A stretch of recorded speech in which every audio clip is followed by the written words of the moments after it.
నిరుద్యోగ యువతను కనుక ఇట్లే వదిలిపెడితే, యువశక్తిని కనుక దేశ పురోగమనంలో వాడుకోకపోతే దేశం అభివృద్ధి చెందే ఆస్కారం లేదని చెప్పి భావించి 2024-25 బడ్జెట్లో 4 లక్షల కోట్ల రూపాయలు ఈ నిరుద్యోగ సమస్యను అడ్రస్ చేయడం కోసం బాజప్తా బడ్జెట్లో పెట్టి చిన్న పరిశ్రమలు, మధ్య పరిశ్రమలు, చిన్న చిన్న వ్యాపారులు, స్టార్టప్స్లలో జ్ఞానం కలిగి స్టార్టప్ పెట్టుకునే వాళ్ళు, కొత్త కొత్త రంగాల్లో ఎంటర్ అయ్యే వాళ్ళు, ఇవాళ స్కిల్ డెవలప్మెంట్ సెంటర్లు, స్కిల్ డెవలప్మెంట్ సెంటర్ల తర్వాత ఉద్యోగం ఇచ్చే కంపెనీలకు మనం ఆర్థిక పరిపుష్టి అందించడం, అనేక రకాల ఒక్క మాట చెప్పాలంటే మొట్టమొదటిసారిగా మోడీ గారి ప్రభుత్వం నిరుద్యోగుల సమస్యను అడ్రస్ చేసే ప్రయత్నం చేస్తూ ఉంది.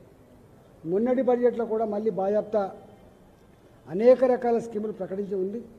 అంటే భారతీయ జనతా పార్టీ నరేంద్ర మోడీ గారి నాయకత్వంలో కేంద్రంలో ఉన్న ప్రభుత్వం ప్రపంచవ్యాప్తంగా ఉన్న నిరుద్యోగ సమస్య చాలా భయంకరమైంది.